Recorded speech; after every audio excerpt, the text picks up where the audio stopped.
This is MIP Breaking News.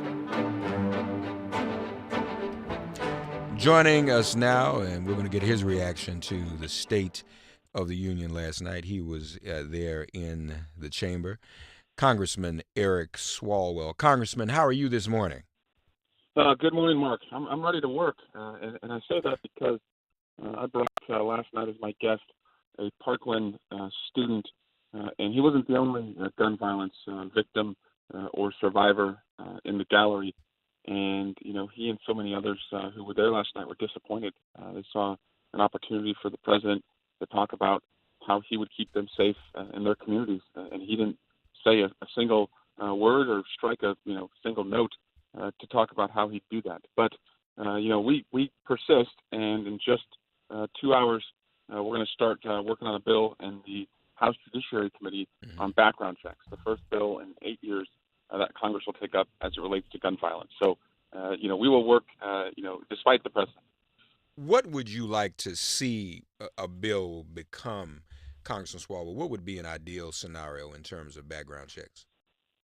I believe on any firearm purchase, we need to know whether the individual purchasing the firearm has a history of mental illness or any, criminal background. I believe we can go a lot bigger and be a lot bolder and reduce gun violence by banning and buying back every single assault weapon. There's about 15 million out there.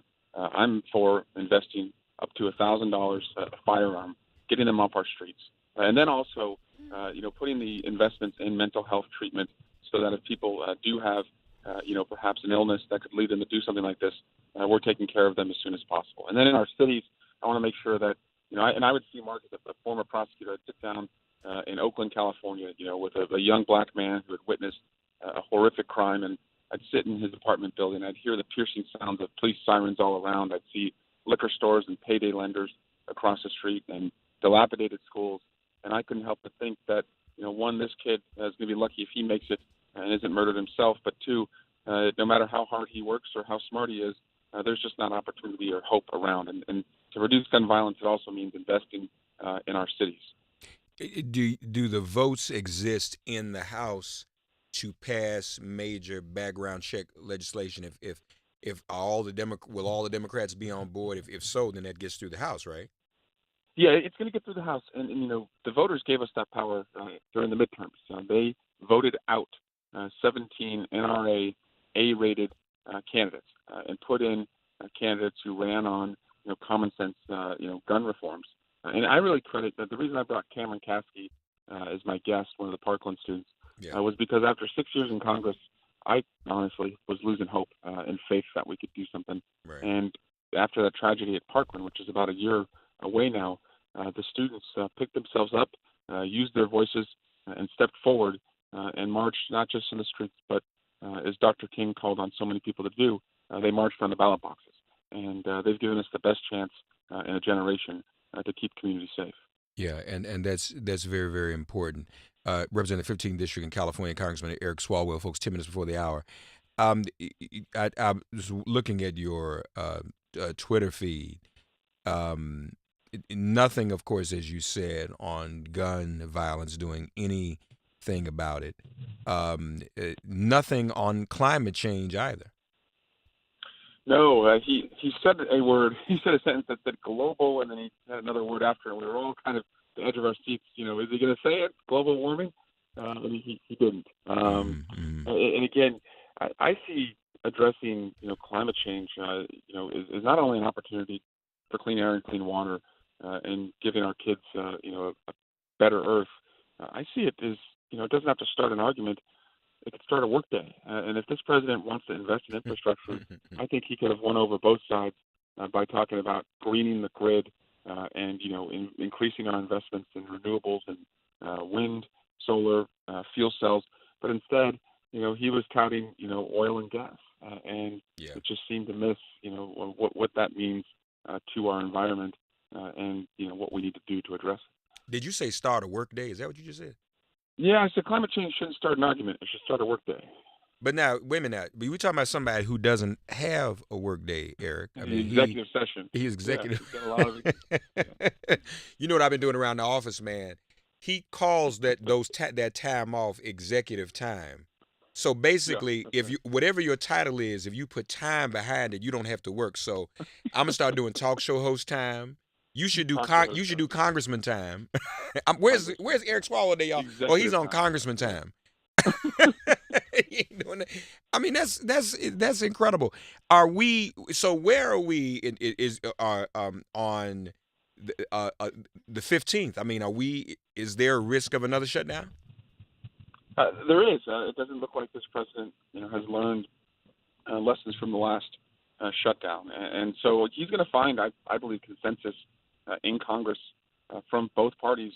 That we can have, smart security Right. at the border, but he's not going to see, this contiguous wall that he wants. Again, if there are, vulnerabilities, if you can say there's this place between, these 2 points, there's a lot of crossings. We think we need to have a fence there. We're going to be for that, but he can't articulate that. He has a symbol that he wants. He doesn't have an actual measure that would keep us safe, and we're going to do, what the evidence and experts tell us to do, not, fulfill campaign promises he made. You had tweeted last night, border crossings are far below historic highs. That's right. Most undocumented immigrants, they overstay their visas. They're not coming across the border.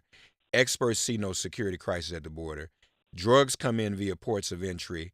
Immigrants are less likely to commit crime than native-born Americans. It's like, and somebody, Rachel Maddow, was showing how everything he says is like he saw in the movie Sicario. He watched the movie probably on some of that executive time, looking at We need to talk Sicario. to Benicio and tell him who. Yeah, right. And watching that on executive time and thinking something's going on that really isn't. Lastly, where are we with the investigations? Because I mean, every day there's something new. Now we've got the Deutsche Bank news. Where is Congress on ramping up, now that you're in the majority, the investigations into him and his administration? So I'd say it really starts Friday. We're going to have our first judiciary oversight hearing, Okay. Bringing in the acting attorney general, Matt Whitaker. And, this hearing is actually not about Mr. Whitaker as much as it is, taking a damage assessment to the rule of law, which has just had a wrecking ball taken to it for the last 2 years. And we're going to ask the chief law enforcement officer, is the rule of law still mean something at the Department of Justice? Is the president interfering or directing, where the Mueller investigation should go, or does it have the freedom of movement to follow evidence? So we're going to, start there. But, honestly, Mark, we're going to give this president a fairer investigation than he probably deserves, because if we were doing Donald Trump justice, Donald Trump would be impeached by now in the standards of evidence he uses to reach conclusions. But we're not going to do that. We're going to, as I said, follow the law, make sure the American people know what's at stake, and do a good job. And build the case. Again, congratulations to Cameron Kasky, and I know you're very proud of him. We all are. Glad you had him as your guest last night. Congressman Eric Swalwell, folks, representing the 15th District in California. Thank you, brother. We'll talk again soon, okay, man? Right. Keep up the good work. All right, take care now. Folks, that's it. Stephanie Miller, Signal Boost, Tom Hartman, Michelangelo Signorelli, Dean Obadella, everybody. Stay tuned here on Sirius XM Progress Resistance Radio. Get woke. Get ready for impeachment. It has been made plain. And all he asks of us is we give each other love.